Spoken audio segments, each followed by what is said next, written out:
Hello, this is a live stream, BANA 3000, Operations Management Week 4, Lecture 2. Monday was a holiday and I didn't have a live stream, but I have a video and I posted it on Canvas. If we bring up Canvas and open this up, and you can see that on Week 4 here, here's Week 4, I did post a video, Lecture 1. It'll be the first part of forecasting, because it's forecasting and time series analysis this week. And today I'll do the second part of the lecture of forecasting. Next week I'll be talking about the homework, and the homework is posted, and so you'll be working on it this week. And then next week I'll go in to work on how to set it up. I won't work it all the way through and give the answers, but I'll show you how to set it up and where to find the answers. Okay, let's bring up the syllabus. And in the syllabus, as we come down, you can see here's Week 4, forecasting, and this is the Wednesday live stream at 2. And so today I'll continue on with forecasting, preparing for homework 2. And so here we have 2 weeks of forecasting and time series analysis. Okay, so if we go back to Canvas and come up here to the website, this is where the lecture is going to be. mdharper.com. Well, I'm sorry, this is where the material will be. And so you notice these videos under time series, under forecasting. These videos, and some of the videos will cover some of the Red Book. A lot of them go deeper, give you some examples. And so I highly recommend that you will look at some of these videos, not necessarily all of them, because some of these I go a little beyond. But the videos contain a presentation of the information. This live stream is an explanation of the information. So let's bring up topic 2 again. And just to review a little bit, remember last time we were together, last time I made a video, we went through these 6 terms, and then we had the 4x4 table. I went through the introductory examples for stationary time series, non-stationary time series, and then a stationary time series with seasonal and random components. And video 1 will describe the definitions, but today I'm going to do a second pass through this table. I'm going to go through the techniques: moving average, regression, seasonal indexes, exponential smoothing. Today I'll just look at the techniques and go a little bit deeper. So let's start with moving average. So here's example 1, here's example 2, regression, example 3, seasonal indexes. Now let's go back to moving average and let's go deeper. Now moving average is a very simple technique, but it's very powerful. So first let me talk about the simplicity, how simple it is to apply, but also then I'll talk about how powerful it is. First, here's a weekly time series. In this weekly time series, I have 12 weeks worth of data, and here's the actual time series. Remember last time I said these numbers represent something behind them. And so always think about this as this represents some business variable and some business going on behind it. And so if we plot this, we see that it's stationary and it's a random component. And so first let's use an MA3. And last time from the introductory example, if I average any 3 values, that becomes the forecast for the next time period, 24. Any 3 values, these 3, the average of those 3 is the forecast for the very next time period 9, which is 27. And if I want the forecast for time period 13, I take the last 3 values, average those 3, and that's going to be the forecast for time period 13. That's how simple it is. A moving average of 5, you average 5 numbers. That average is the forecast for the next time period. If I want a forecast for 13, I take the last 5 numbers. 1, 2, 3, 4, 5. The average of those 5 becomes my forecast. So that's how simple it is. And I plotted MA3 here, and you can see MA3 has a less of an amplitude than the time series because moving average, we begin to dampen the time series, but we will see that here in just a second. That's one of the characteristics. So the power of moving average with 3 characteristics. Let's start with something called impulse response. Now the impulse response, here I have a weekly time series, but I have a different one. The first 6 are 25, 25, 25, and then I jump to 55, 55, 55. So here's my time series 25. It jumps to 55. So this jump, this step function, this is referred to as an impulse in a time series. When you have a change in a time series that's important, it's referred to as an impulse. If this is sound, that would be a signal. Some signal is happening. Otherwise, it's random noise. So here we have an impulse.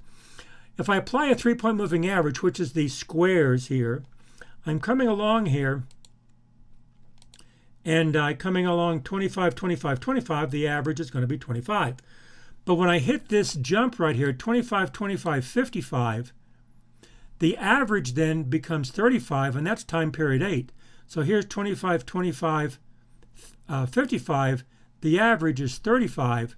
So for time period 8, it jumps up to 35. And then 125 and 255s, the average is 45. And then finally 355s, the average is 55. So you see, when the time series has this impulse, the MA3 does respond to it. But after the impulse happens, it takes 1, 2, 3 time periods to completely respond to it. And that 3 is called response time. Well, the MA5 takes 1, 2, 3, 4, 5 time periods. So the moving average window is the response time to an impulse. So notice the moving average 3 responds faster. MA5 responds slower. So to enhance impulse response, decrease the window size, and you will enhance the impulse response. Well, the difference between the time series, let's say, is demand in a business, and your forecast, which is driving your operations, this difference here is referred to as bias. It's a difference, it's error, it's deviation, but this is really bias. It's a measure of bias. And so you have a bias here to where the actual demand is up here. This is the people coming through the door, for example. Down here is your operations, because forecasts drive your operations. You don't have enough servers to service all those customers, and what happens? You lose business. So bias is not good. It's costly. So to reduce the bias, not changing the technique, but within the technique, to reduce the bias as fast as possible, you want to respond to that impulse faster, and there's where you decrease the window for enhanced impulse response. The second characteristic is called noise dampening. Now, here I have a different time series, and in this time series, here the axis goes up and down, up and down, up and down. Each one of these is a difference. Now, if these differences are important to model their impulses, but if they're not important, they're random error, they're called noise.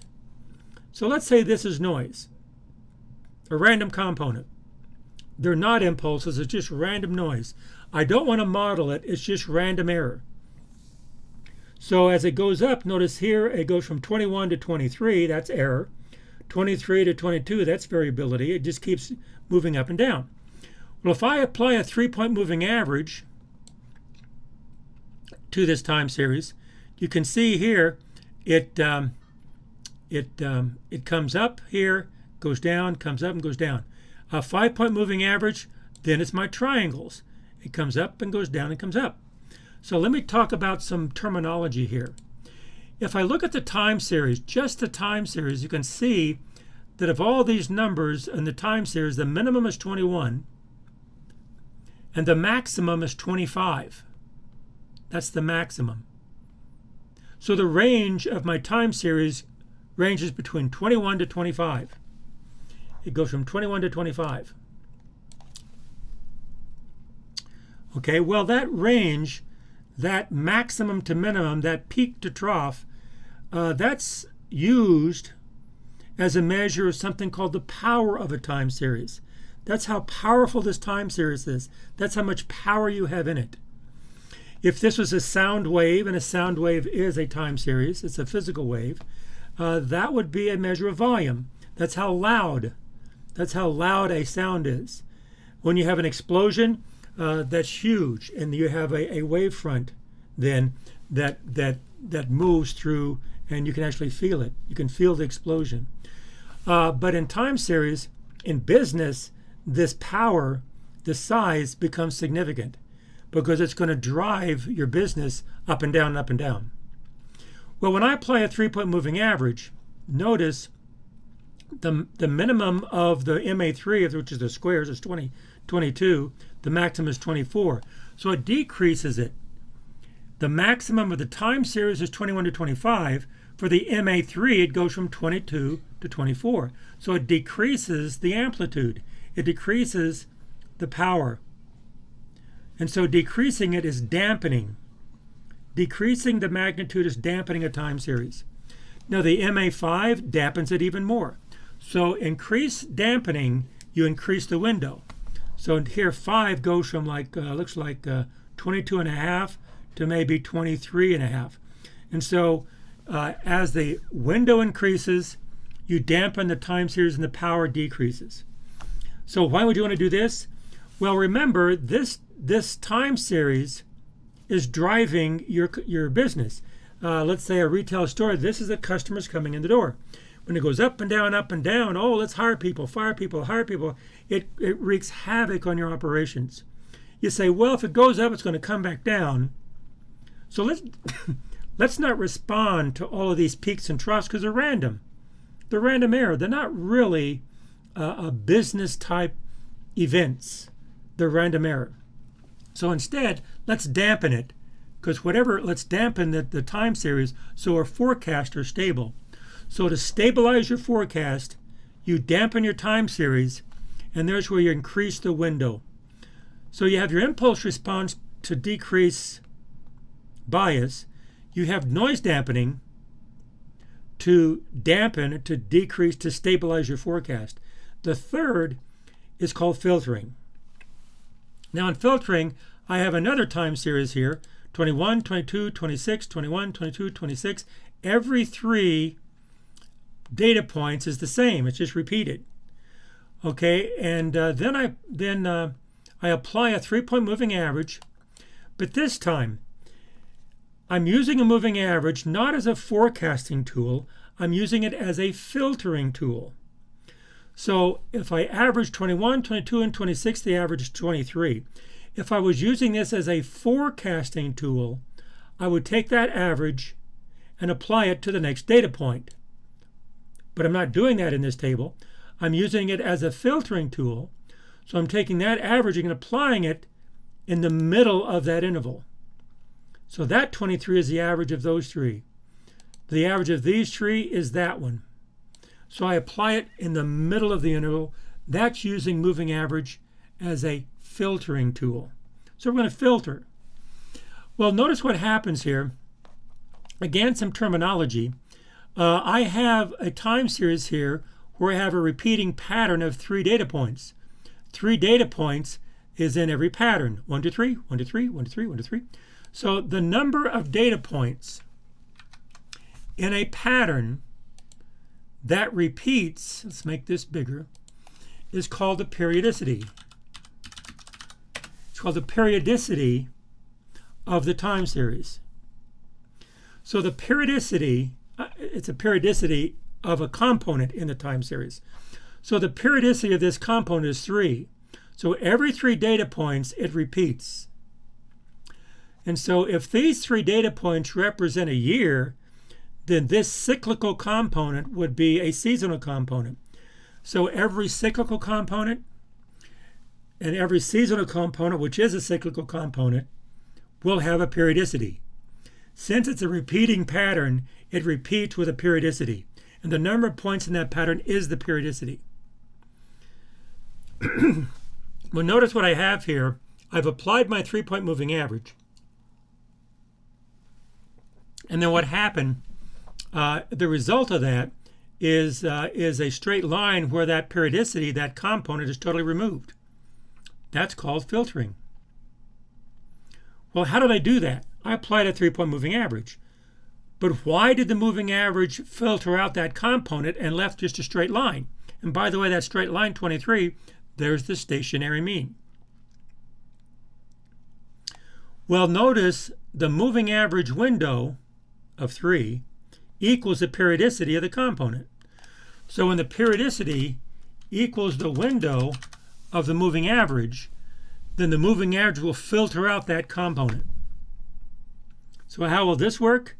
Well, it's very, very powerful. Because if you feel you have seasonality within your, and we'll see this example here today in just a minute. When you have periodicity, but you have more than one component, you might have a trend and periodicity. You're not going to see the trend because the periodicity is so powerful.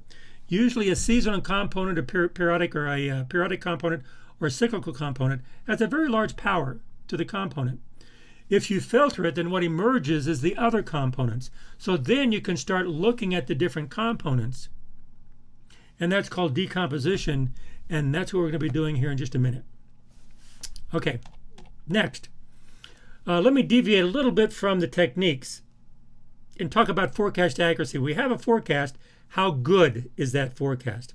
Well, forecast accuracy answers the question, how good is it? Is it high quality, low quality? How good is it?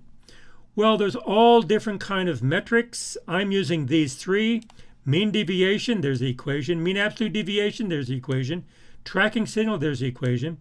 Okay, and so I listed the equations up here for you to look at, but let me show you how to calculate them, how to interpret them, and how to apply them, or how they're applied. Okay, with an example. So here I have a time series, and let's assume this time series is a stationary time series with a random component. And if you plot it, it is. It's stationary with a random component. No problem. So let me use a moving average with a window of 3 as a forecasting tool. So I average 3 numbers, and the average of those 3 numbers will be the forecast in the very next time period. And then I move to the next 3 numbers. That's the forecast for time period 5. And I keep going down 6, 7, 8, 9, 10, all the way down to 12. But then if I want the forecast for time period 13, I take 10, 11, and 12. The average of these 3 will be the forecast for time period 13. So here's my forecasts with a MA with a 3. Now the question is, my forecast is 24 down here. The forecast for time periods 4 through 12 are given here. Well, how good is that forecast 24? In other words, is it really, really good? Is it bad? Is there a lot of uncertainty? Is there a lot of risk? Well, if I could say, oh, well, it's 24 with a error plus or minus 1. So it's either 23, 24, 25. It's a highly likely, that's a good forecast, pretty accurate then. But what if I said it's 24 plus or minus 20? It could be 4, it could be 44. Well, that's really not very good. There's a lot of uncertainty there. How do we measure that? Well, the concept here in forecast accuracy is in making a statement about time period 13.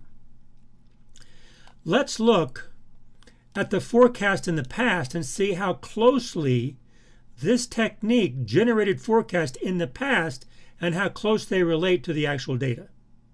So the closer my forecasts are to my data, then the more accurate this moving MA3 is for this time series. And that accuracy in the past I'll be using as a prediction for the future. So I'm forecasting the accuracy. So I'm forecasting the future data point that's forecasting. I'm also forecasting the accuracy by how accurate it was in the past. So how do I do that? Well, how close is the forecast to the data? I take the difference. D minus F, there we go. 28 minus 24, 21 minus 25, I take the difference. So I could look at all of these, but instead, and a lot of people do, they'll look at all of them, but instead I'm going to introduce another approach, and that is a window for the forecast accuracy measures. Assume a window of 4 for my 3 forecast accuracy measures. In other words, I'm not going to look at all the numbers, all the deviations, all the differences. I'm going to look at the last 4. Those are the 4 I'm looking at. Okay? So therefore, I'm going to bring these 4 down, and there they are. Okay, -1, -8, 2, and 2. Okay, and then I'm going to say, fine. Now, I'm going to do my 3 measures on those 4 numbers. Now, my window could be 5, could be 6, could be... Now, notice the window on my moving average is 3. That's for forecasting. The window on my forecast accuracy measures is 4. That's for estimating the forecast. I mean, the accuracy. So 1 is forecasting a value of your time series. The other is forecasting the accuracy of that value. They're doing 2 different things. That's why I have 2 different windows, just to emphasize that fact. Okay, let's calculate it. First is called the mean deviation. Well, that's easy. You take the sum of the deviations. You divide by the number in the sum to get the average, and that's called the mean deviation for a window of 4, because I've averaged 4 numbers. It's just the average. That's all there is to it. So my mean deviation with a window of 4 is -1.25. So what does that tell me? Well, that is a measure, but what is it a measure of? Well, it's negative. And so here I'm subtracting my forecast from my demand. So therefore, the average of my forecasts are slightly greater than the average of my demands, my demand numbers.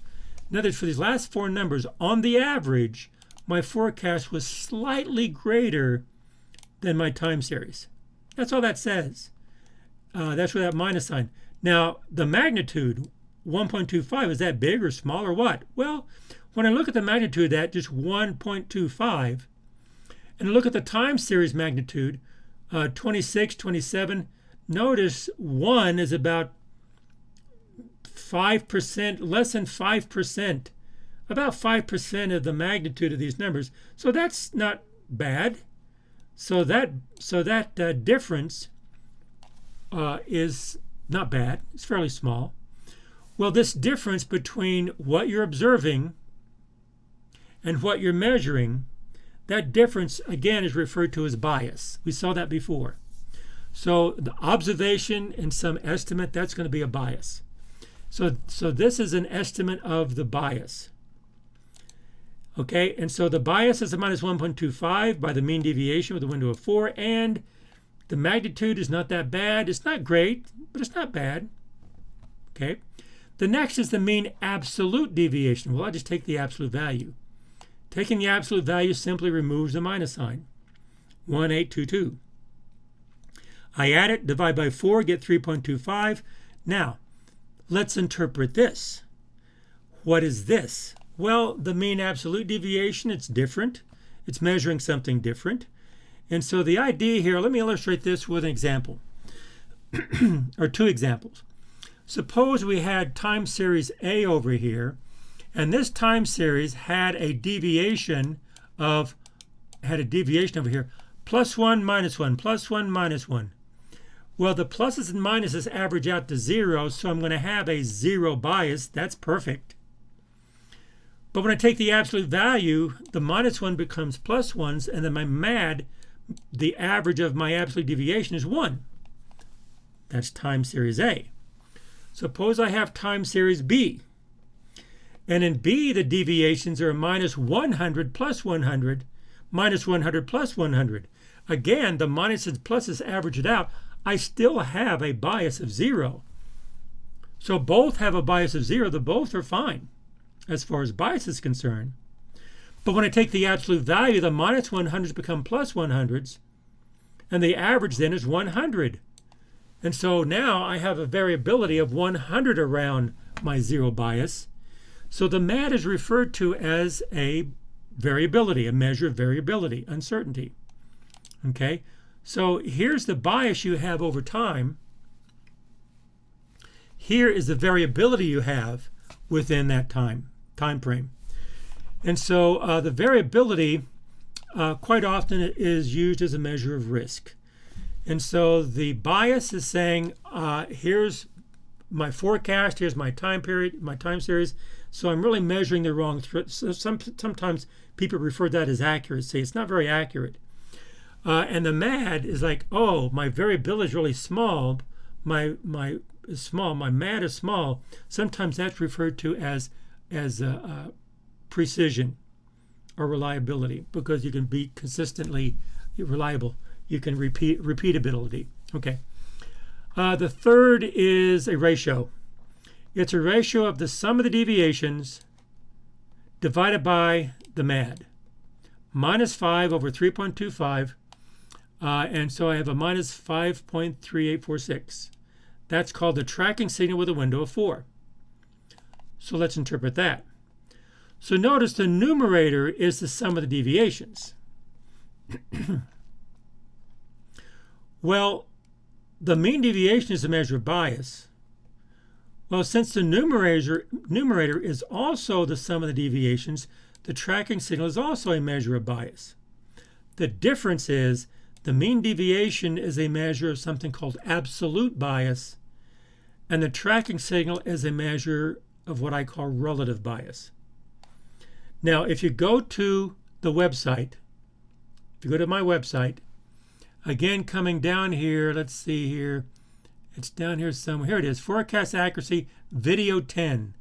I recommend you watch Video 10 because that goes through this in detail and talks about it in detail. Okay, but what does it mean, relative bias and absolute bias? Well, here's a simple description.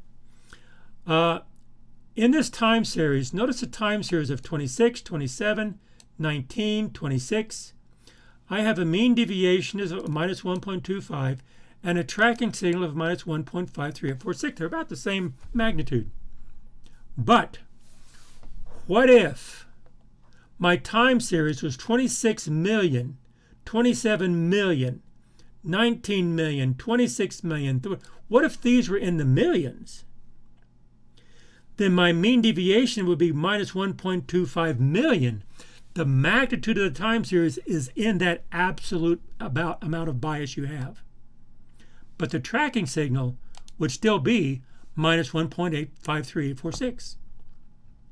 So the magnitude of the time series is in the mean deviation, but it's not in this. So this is an absolute measure. This is a relative measure. Well, relative to what? It's not relative to the magnitude of the time series. It's relative to what? It's relative to the window.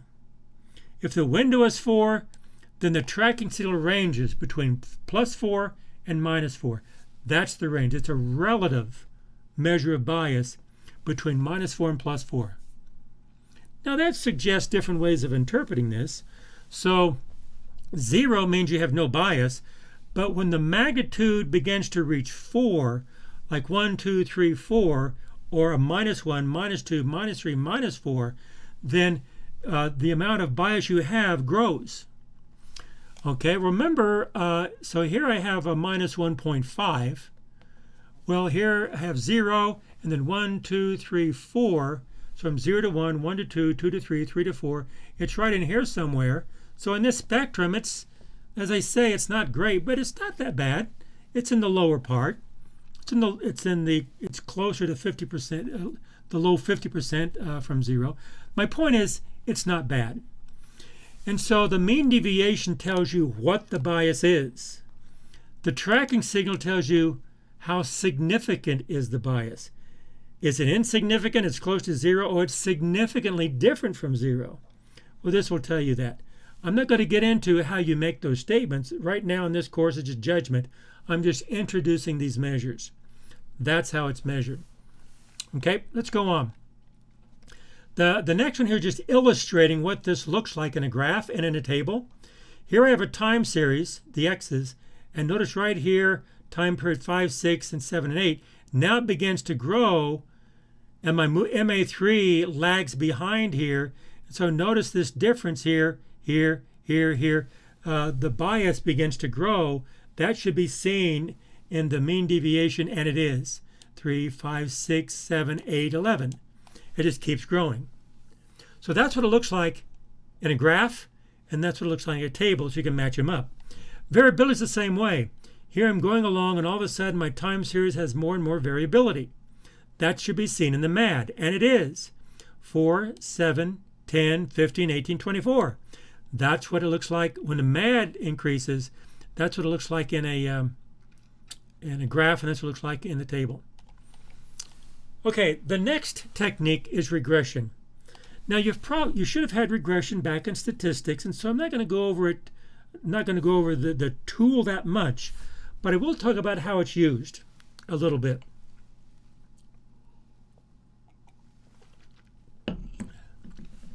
Okay, here I'm going to introduce the extrinsic model or causal forecasting with a leading indicator.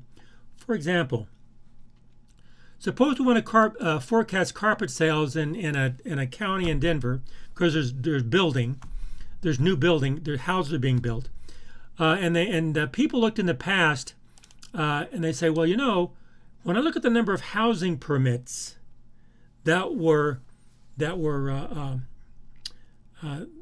housing permits that were obtained at the beginning of a building season, that's correlated with the carpet sales, and we think there's a relationship.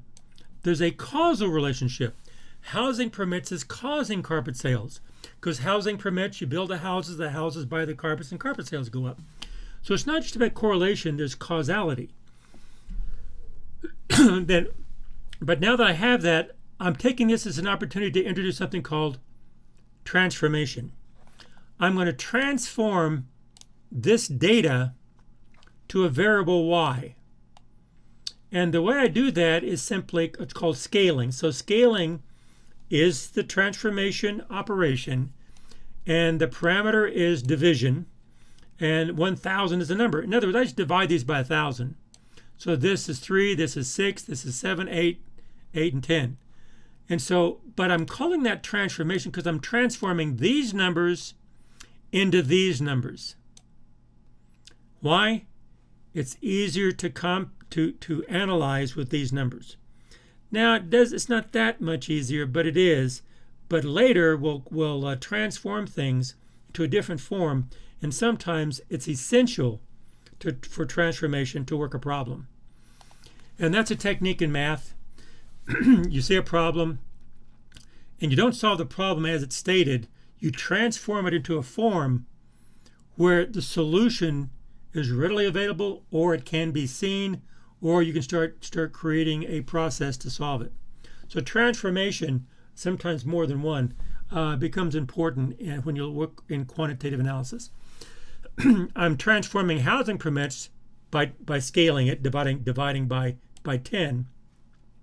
And then I plot my x and y, which are scaled values. And here's my x, which is the came from housing permits, y from carpet sales. Now when I plot this, you can see how it increases here. And so there is a relationship. I want to capture that relationship so that once I have an equation of this line, an intercept and slope, then I can say, when I know what my housing permits are, I can use this line to estimate my carpet sales. Like if I've had 30 housing permits,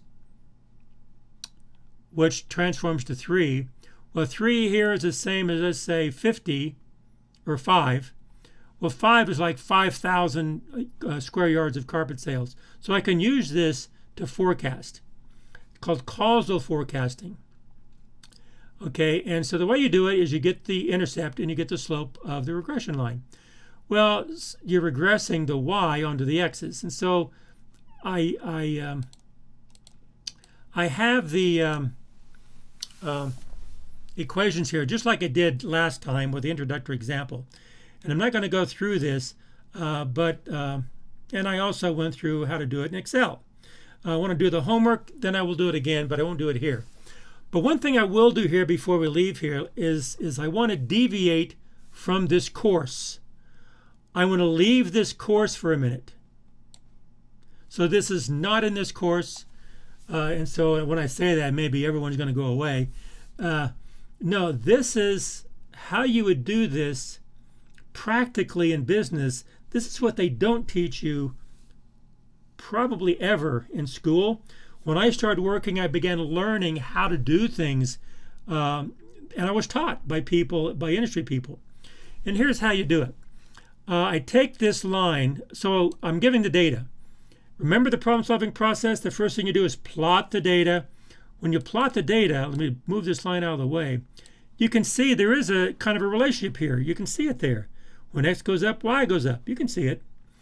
So the question is, where does a line go through there? Well, does that line kind of go through this? No, it goes from left up to the right. No, that's not good.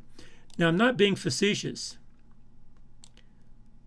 because I'm being realistic, because if you make a mathematical mistake, you could get a line that looks like this. If you don't plot the data, you get a line that looks like this by a math error. Okay. Another math error is you might do a math error and get a line up here somewhere. That doesn't go through the data.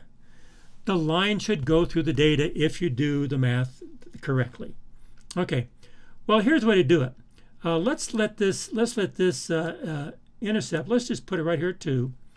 Let's take the other side over here and let's kind of make it go through the line.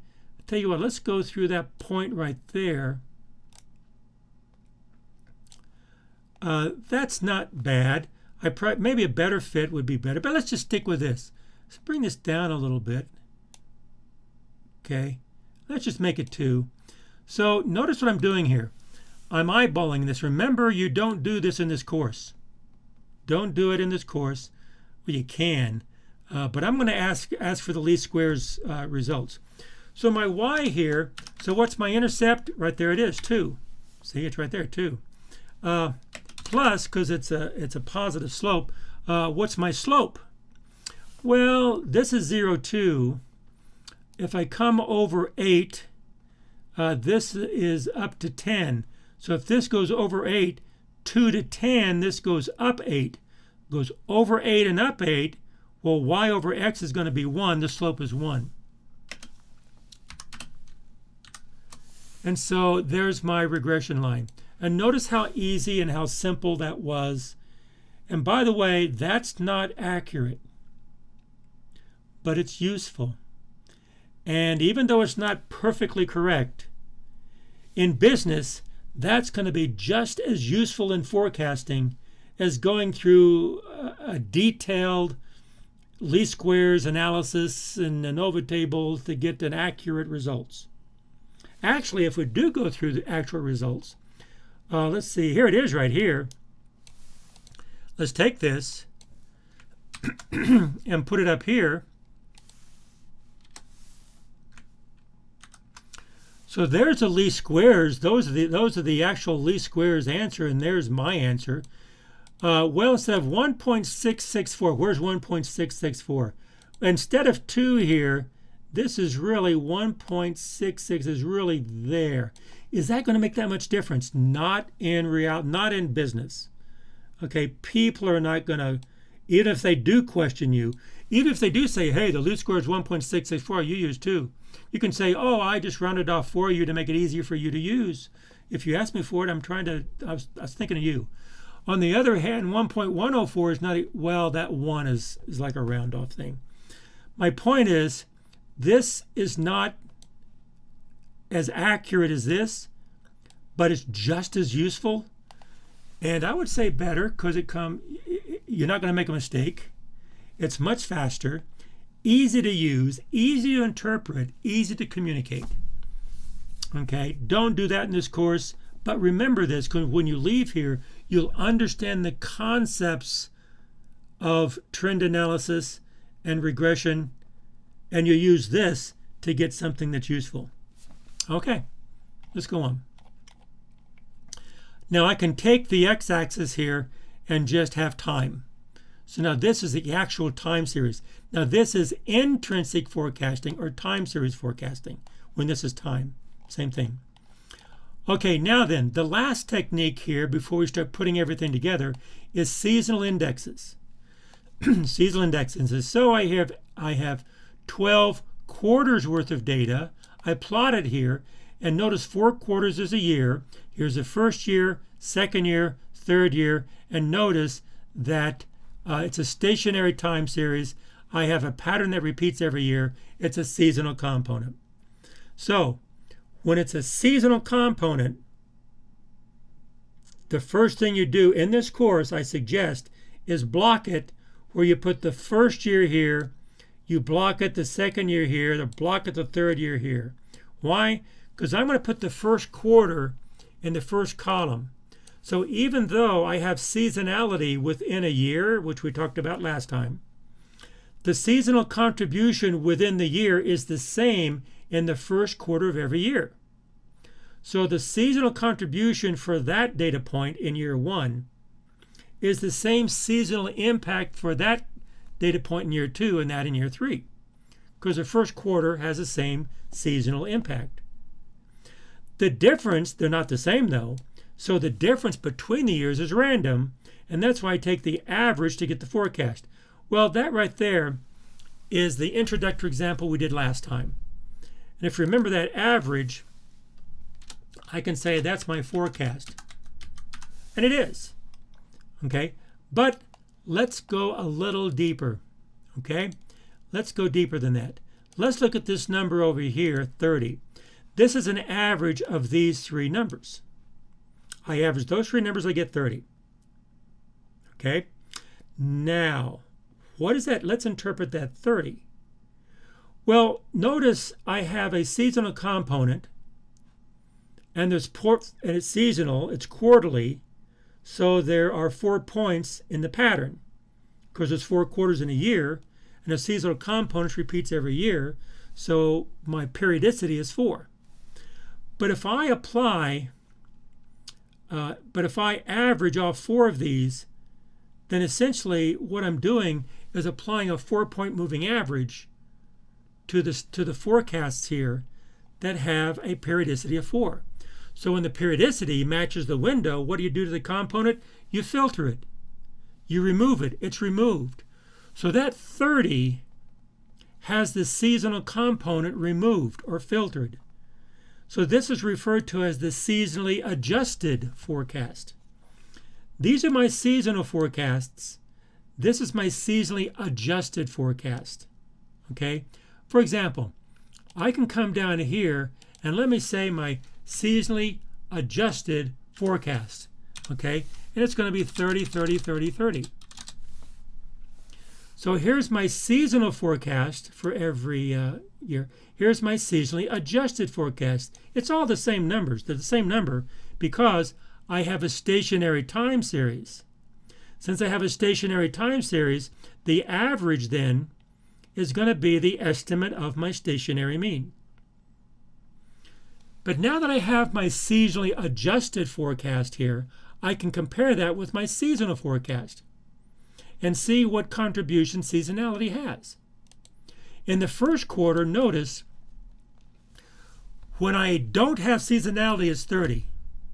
When I do have seasonality, it's 39. So what does seasonality do? It adds 9 to the 30. It increases it. It goes up. So the seasonal contribution in the first quarter of every year is an increase. Well, in this case, it's 9. But the way that that increase is expressed is in an index. I take the 39, divide by 30, and get an index of 1.3. And that's called the seasonal index. That's the seasonal index of the quarter 1. 48 over 30 is the seasonal index for quarter 2, quarter 3. And notice 27 is less than 30, so it's 90% of 30. And this is 6 is 20% of 30. So the seasonal index says this is the seasonal contribution throughout the year expressed as an index relative to the seasonally adjusted value, relative to no seasonality.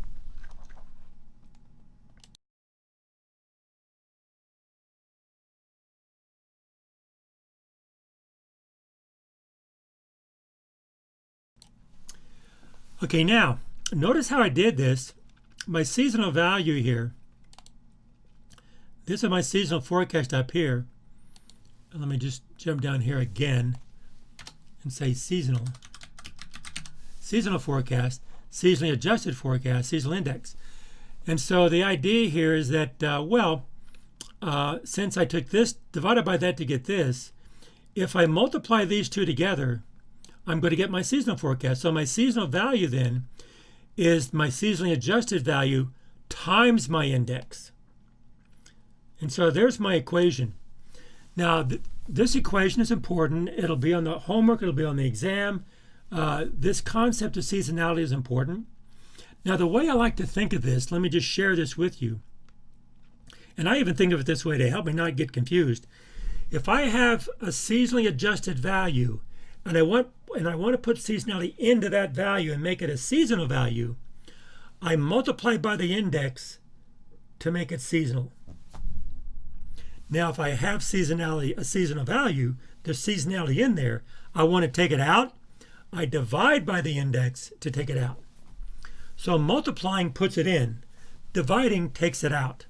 And so you multiply by the index to put seasonality into a number. You divide by the index to take seasonality out of a number. A little bit of a memory device that I use. So I thought I might just mention it. But here's how it's used. Okay, now notice we didn't use the index to get the forecasts. Didn't need them. But they're valuable in other applications. And down here, here's 3 applications. Here we go. So I pull these indexes down, and I have 3 different applications, very good applications that we're going to be using here in a minute.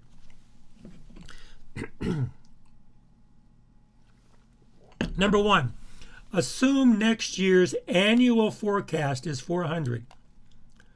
What are the quarterly seasonal forecasts? And you look at that, and they say, oh, next year our annual forecast is 400. So wait a minute, where'd the 400 come from? Let's back up. For the past 3 years, our annual, if we have 30, 30, 30, 30 every quarter, what's our annual forecast? 30, 60, 90, it's 120. So annually, we had 120. What does this annual 400 come from? How come a jump from 120 to 400?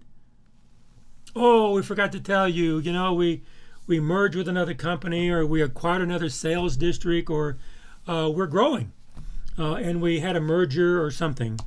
So things always happen. Things always change. They could go down. We've seen that in this pandemic. They could go down, could go up, but it's going to change. So now we have to manage our forecast accordingly.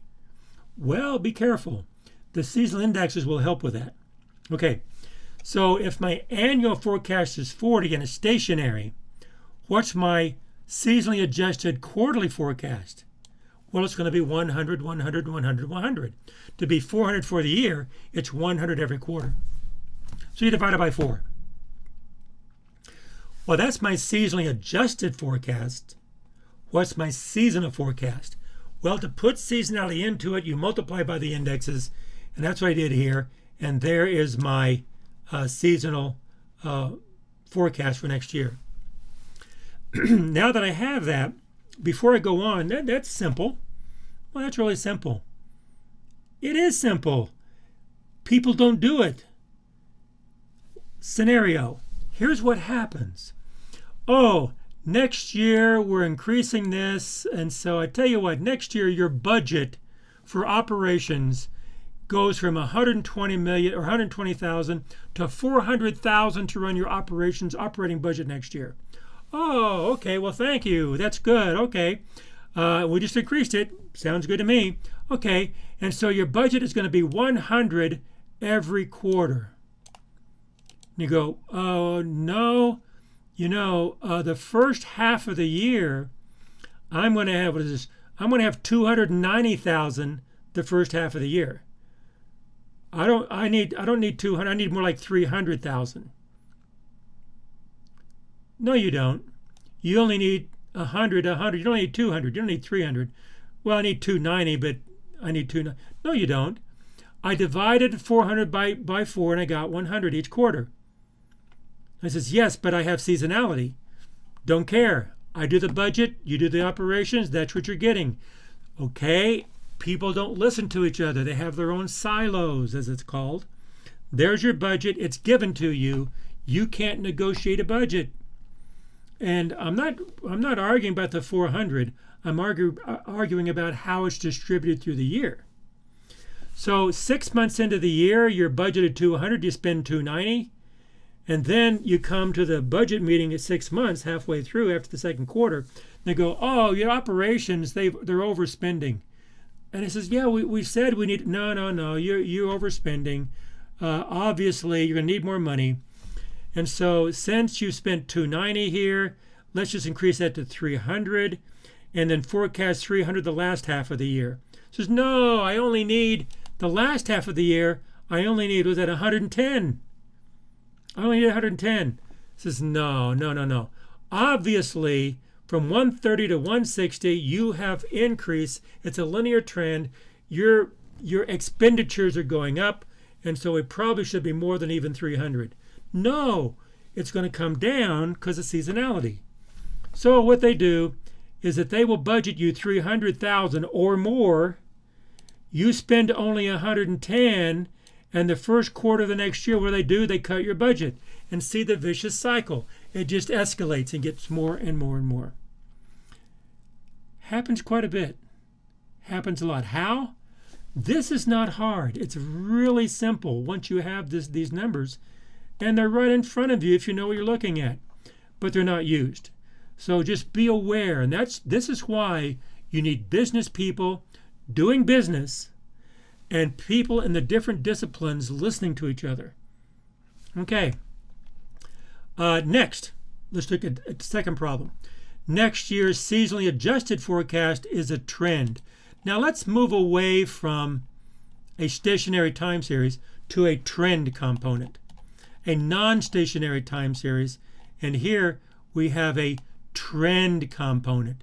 Let me put a trend in there. The trend is 50 plus 10 times the time t. See, last time we had 2 plus 1x. Now I have 50 plus 10x, where x is t, the time. And so this is my trend. So what are my seasonal forecasts now when you have a trend? Oh, good question.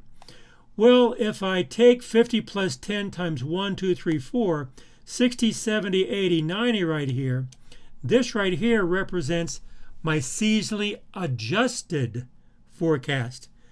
But it's a trend, right? 60, 70, 80, 90. It's a trend. But it's seasonally adjusted. So how do I put seasonality in there? I multiply by the indexes. So I multiply by the indexes, and there's my forecast for next year. 78, 112, 72, 18. There's my forecast. And we will be doing this here in just a minute on the very next template. Okay. Finally, a very powerful one. Now notice here I have a seasonally adjusted. Let me flip it around. For a seasonal quarterly time series of this, what's the seasonally adjusted time series? So this is my seasonal time series. Okay? And so if that's seasonal, and I want to take seasonality out, what do? I divide by my indexes. So I divide by my indexes, and there's my seasonal forecast. Okay? Now, when you see this, this is important. And so what I'm doing here is seasonally adjusting my time series to get a seasonally adjusted time series. Well, this is important because, for example, suppose you have a planning meeting again, and suppose, let's see here, you plot this data, 65, and then it goes up to 96, 72, 24. Can you visualize? It goes 96 and then down to 72, down to 24. It goes up and then comes down. And so you come to a meeting. You only have just 1 year worth of data, and so they say, we have a trend, and so we have to adjust for this trend next year. And so how should we do this? And before you can talk, remember Roger? Roger raises his hand and says, I know regression, and look, 96, 72, 24. The trend is going down. I can regress a line through there, and I can regress a line for next year, and it's going to be negative. And so next year, our forecast is going to be negative. No, we don't have negative demand. And as a matter of fact, physically, you can actually see us growing. we're hiring more people, we have more sales, we're growing. Well, that's not what the data say. This says you're going down. But you're saying we're growing. I see we're growing, and the data say what's the difference? Well, the difference is this. There is a trend, an upward trend, but you can't see it because the seasonal component is so powerful that it overtakes that trend and hides it. In order to see the trend, you have to seasonally adjust the data, filter out the seasonal component, and see the trend emerge. Then you can forecast it and then put the seasonality back in. So next year, it's not 60. Let's take this down here.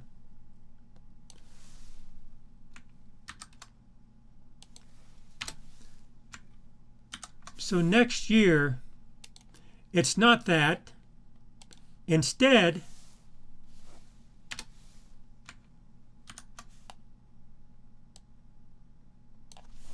it is 50, 60, 80, 120.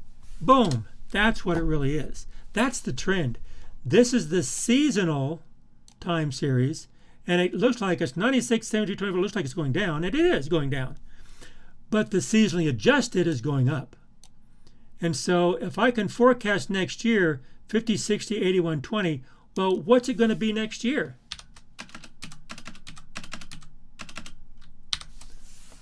It's not going to be negative. It's going to be more than 120. It's going up. And once I get that linear trend, I can do regression through this and then multiply by my indexes and put seasonality back in, and I got my forecast. Can you do that? Of course you can. It's very simple. From these lectures, you got it. You got it, dude. You got it. Anyway, so that's what we're doing next. Let's put it all together, shall we? Now I'm going to put this all together in a template, and it's in the website. So if I go back to the website, notice the decomposition blocking here, video 9 right here, and down here Excel for forecasting videos. This Excel file is a template you can use for the homework, for this part of the homework. Okay. So let's put it together and let's talk about what it is. Okay. Hopefully you can understand what I'm doing here. I'm just taking all of our lectures now and started putting it all together. Okay, example 1. I have a quarterly time series, 20 quarters worth of data. Okay, so 5 years worth of data. Now I plotted here, my time series is my triangles here. And so you see, when you plot it, plot the data, look at it, and you can see it's going up. There's a trend. But also you can see it goes up, down, down. The second year, it goes up, down, down. The third year, fourth year, fifth year, every year there's a pattern. When a pattern repeats every year, it's a seasonal component. When you have a seasonal component, you block it. Year 1, year 2, year 3, year 4, year 5. There's a 5 years. So you always block it when you have seasonality. That's what the blocking is talking about. Why? Because now the seasonal contribution in the first quarter of every year is the same, okay? But also the difference between each of these years is not random because there's a trend. The difference between the first quarter of every year is a trend. So I can get my slope or the trend, same thing. I regress my y onto my x's, which is 1, 2, 3, 4, 5, and I get my slope. I do the same thing for quarter 2, quarter 3, and quarter 4. If I average all of these, there's my these are my seasonal slopes, seasonal trends for each quarter. If I average those, that's my seasonally adjusted trend. Then I divide through to get my seasonal indexes. So notice up above, what we've done before is I took the average. I took the average here, and that's the seasonally adjusted forecast to divide through to get my indexes. This is my seasonal trend and seasonally adjusted trend divide through to get the indexes. So it's the same arithmetic. It's the same math. just different terms. Okay, you average, divide through to get the indexes. But here we're taking the average to get here we're taking the regression slope, which I did last time. I'll do it next time that we're together with the next week when I do the homework. I'll do it again in Excel. We estimate the trend, the seasonal trend, but then we average the seasonal trend to get the seasonally adjusted trend. Okay. Now, and then I take the slope and the intercept and I get my forecast. And there it is for next year. And I plot them up here, and there it is. Bing, bing, bing, bing. So this template here, you can get your forecasts, but notice we have seasonality. We also have a trend. So now and then we have random. So we have three components going on at the same time, and this template here will just organize them, estimate the slope, that's the trend component, estimate the indexes, that's the seasonal indexes, and we combine all of these in a template to dampen out the random component, and so there's our forecast. And that's called decomposition of the time series, decomposing it into its components, estimating the parameters, and then putting it back together. That's exactly what we did down here. Now, but notice I didn't really use the indexes, but now I can. If I take my seasonal time series and divide by my index, 60 divided by 1.2, I'm going to get 50. Well, this has seasonality. If I divide by my index, I take seasonality out. So this is my seasonally adjusted time series. So each one of these, 1 through 5 in quarter 1, I divide by 1.2, and I get my seasonally adjusted time series for quarter 1 of every year. I divide each one of these by 1.6 to get my seasonally adjusted. I divide by 0.7 for the third quarter, and divide my fourth quarter values by 0.5 to get my seasonally adjusted. Now when I take my slope, notice 40 is a slope, 40 is a slope, 40 is a slope, 40 is a slope. The average is 40. Well, that's the same as this right here.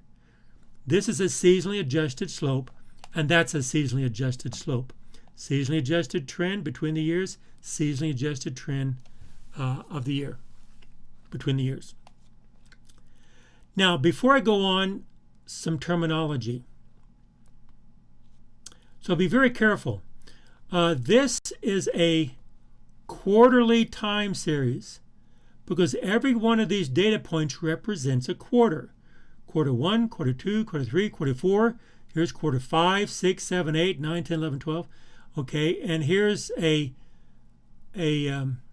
seasonal quarterly time series. Here's a seasonally adjusted quarterly time series. But notice, what is the trend between the quarters? For the seasonally adjusted time series, the trend from quarter 1 to quarter 2 is 10, because 50 to 60 is a trend of 10. 60, 70 is 10. 70, 80 is 10. 89, 10. So the quarterly trend of a quarterly time series is 10. But what's the trend between the years? Well, from 50 of year 1 of quarter 1 to year 2 of quarter 1 is 90. That increase is 40. So that's an annual trend. So an annual trend of a quarterly time, of this quarterly time series, is 4. Well, 10, 10, 10, 10 is 4. It's 40. Okay, I'm sorry, 40. Okay, so you have a quarterly trend of a quarterly time series and an annual trend of a quarterly time series. Now, I didn't do that, but if I added the rows here, I'd have an annual time series over here, and I would have an annual trend of an annual time series. And how much do you think that would be? Well, for quarterly, it's 4. So what would the annual be? Probably 4 times that, 160. So the idea here is the terminology. People will throw terminology around.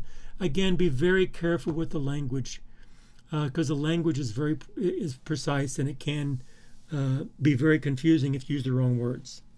Okay. Now, example number 2. What I'm doing here is pretty much the same problem, the same mechanics, identical mechanics, but example 2 is a different time series. So when you look at the time series, it's the time series here, the triangles, it still looks pretty much the same. If I plotted them next to one another, you probably couldn't tell the difference. You can't tell the difference between this time series and this time series. But when I go through blocking it, getting the forecast, seasonally adjusting it, plotting the seasonally adjusted time series, notice what happens. The seasonally adjusted time series is a trend, but it's not a continuous trend like this. It's a step function. So in this quarter, in this year, it's all the same. It steps, it jumps up, and those are all the same. So different industries will have different types of trends, different characteristics of trends.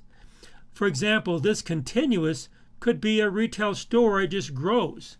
This could be a contract construction company that contracts all of their jobs at the beginning of the year, like say for the government or for a city or for a university. So you contract everything at the beginning of the year, and then that stays the same. Next year you do it again, and you have a new set of contracts, and you're growing. So these are just 2 types of trends. There's all different kind of trends. There's no way you can see what that trend is until you seasonally adjust the data. And then the trend emerges and the type of trend emerges.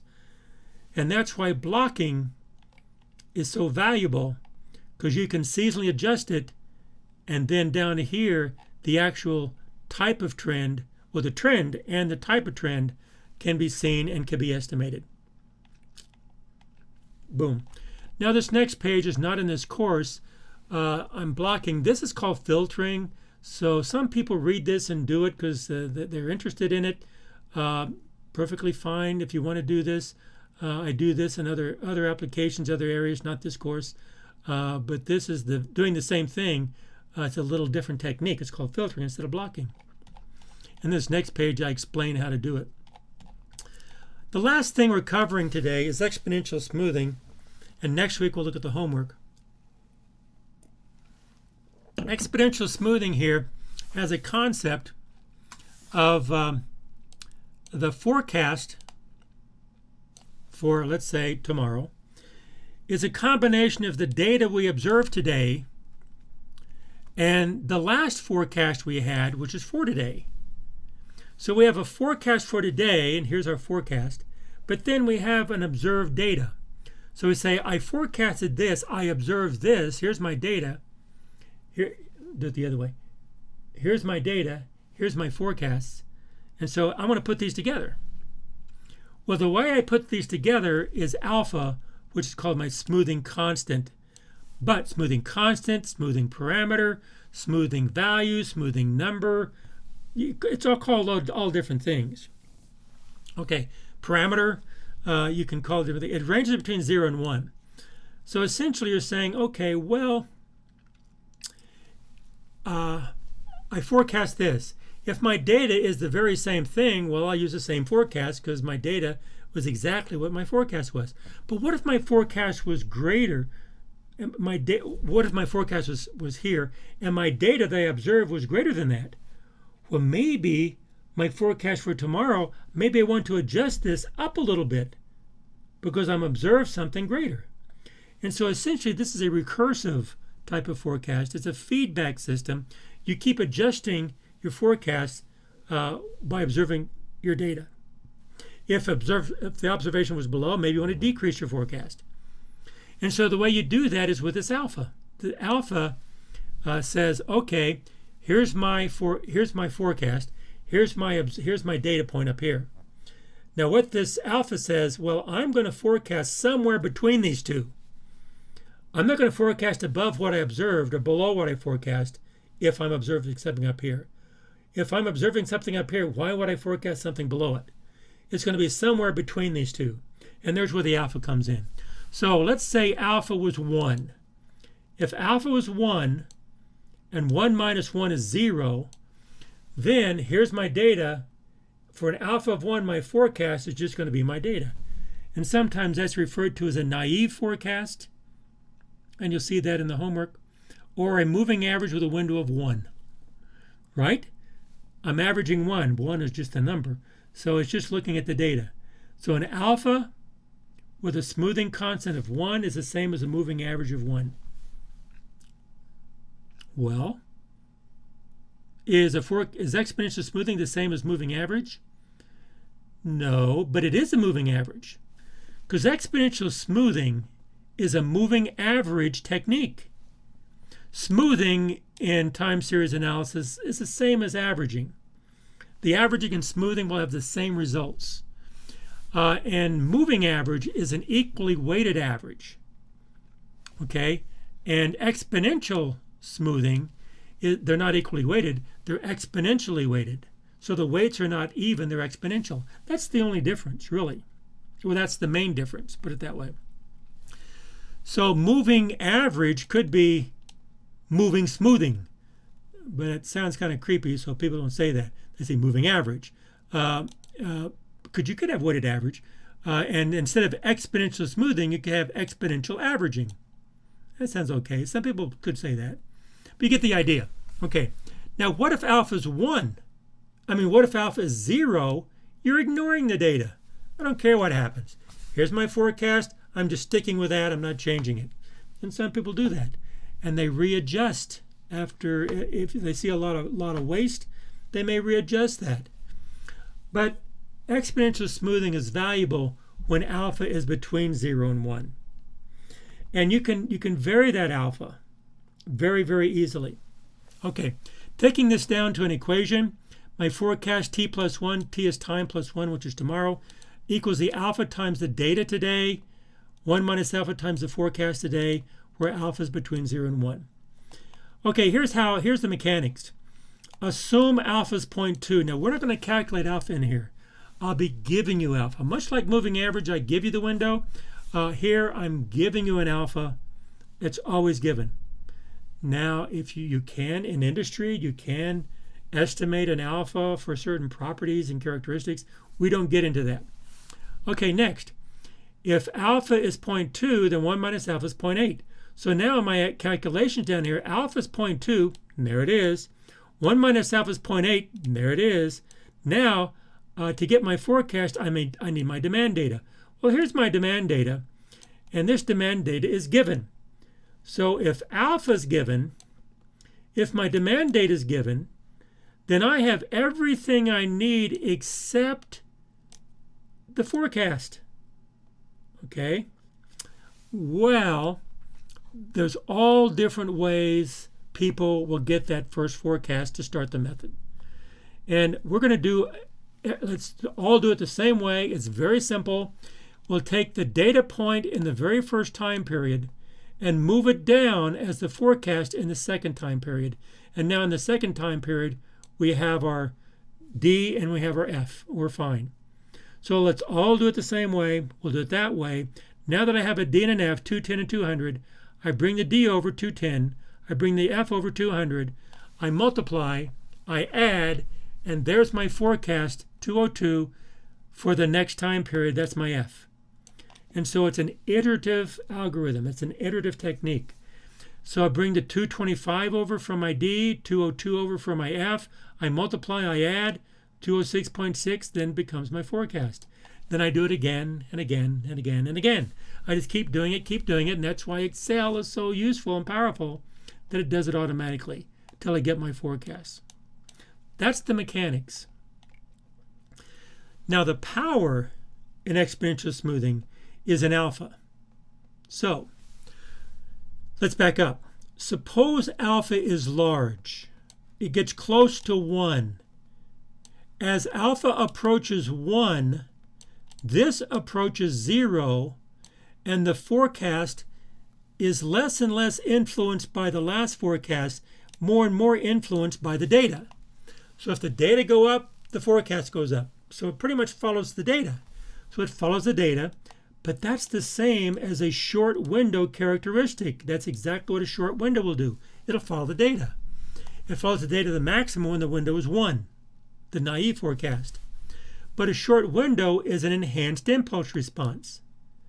So, as alpha is increased in exponential smoothing, you have an enhanced impulse response, or you will respond to impulses faster and reduce the bias faster. You have the same characteristics in exponential smoothing as you do in moving average. But in moving average, you change the window. In exponential smoothing, you just change alpha one number. What about small alpha?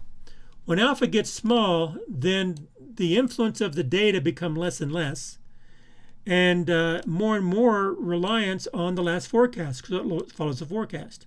So whatever the data is doing over here, your forecast pretty much stays the same. Might change a little bit, but it stays the same.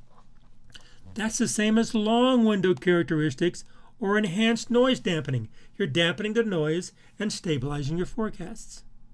So here's how it's applied. Usually the rule of thumb is alpha starts fairly low, 0.1, 0.2, maybe 0.3.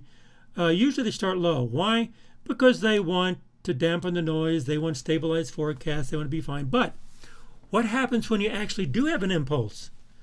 Well, you're not responding to it, but if you detect an impulse, you want to respond to it. What do you want to do? You want to increase alpha. But wait, how do you know that there's a significant impulse?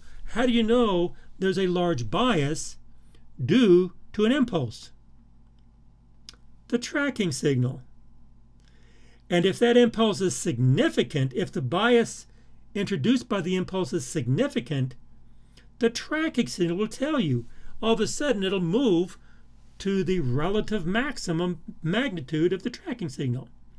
So as the magnitude of the tracking signal gets large, you know you have a bias, you increase your alpha to respond to that impulse and decrease your bias. So as the tracking signal gets large, your alpha gets large. If the tracking signal goes back down, you decrease your alpha, dampen the noise, and stabilize your forecast. So you can match the alpha with your tracking signal. How about that? And the way that's done is all different ways in industry. Some people will do tiered. Some people do it have some type of equations or metric. You find out what's right for your time series, for your company, for your product, and your so whatever works. Okay, and there's ways of analyzing that. But also notice what this really is doing. The actual software is looking at the tracking signal. It measures it. And if that tracking signal goes up, you increase alpha. If you increase alpha, you're changing the technique. And the technique then will decrease your bias. So essentially, you're letting the computer do that, the software do that thinking for you. Some people call this adaptive forecasting. Okay, some people call this accelerated forecasting or adaptive forecasting or automated forecasting. And today you could say that's the same as artificial intelligence or expert systems, because it's done automatically without a human making those decisions. But you tell the computer how to make those decisions, and it makes those decisions for you. So here's a good example of automation or even artificial intelligence in a very simple form. Okay, then I go in and analyze it. But when I analyze it with this exponential smoothing just looks at one parameter, alpha. But what happens if you have two parameters, trend and random? Well, you can have a two-parameter exponential smoothing. What if your other parameter is seasonal? Well, you can have two-parameter exponential smoothing where one parameter is smoothing the random component, the other parameter is smoothing the seasonal component, and finally, you can have all three together. You can have a 3. Down here I do that. Here's the single alpha. Okay. Here's model summary. Here's one parameter alpha. Here's two parameter trend, and there's the equations. Here's two parameter seasonal, there's the equations. Here's 3 parameter, and here's the equations. We're not doing that in this course. But again, here's an area where someone is interested in forecasting with exponential smoothing. By the way, these are called the Holt method and the Winters method. They're used quite a bit in industry because they're automated. And when is it used? When you have not one inventory or one time series you're looking at. What if you had an inventory of 3,000 or 200,000 items, and you're forecasting each one of them? You need to automate it. You have to automate it. Exponential smoothing then is what can be used very effectively. Maybe someone wants to do this as a project at the end of the course. That would be great. It's a good subject matter. Okay, and then I go into trend analysis, and then this is beyond this course. Again, we can look at this. If anyone's interested, I can show you how to do it. And these are the different nonlinear trends, not a linear trend, nonlinear trends. And I can show you how to do that. Maybe that's another research topic. So there's a lot of topics that you can go to in this course for the project at the end of the course. Okay, that's all I have. Next week we'll start looking at the homework, and we'll get into that next week. I appreciate the work you're doing. Stick with me. I may make some more changes. I have office hours tonight, tomorrow night, and Friday night at 7 p.m. I'm making changes. We have to be flexible, so work with me. And so over the weekend, I got distracted. I haven't been able to answer my emails, but hey, if you can bring it up tonight, I'm trying to catch up with my emails. I'm going back 3 or 4 days. I get a lot each day. So work with me. And so I do want to help. I do want to do everything I can to support what you're doing. But be careful out there. You have to stay healthy to think and to learn, and just don't take things for granted. It's better to be safe, on the side of extra safe, than making one little mistake and getting sick, and you don't know how long it's going to be. So be careful. So between now and the next time we meet, I just want to say, take care of yourself.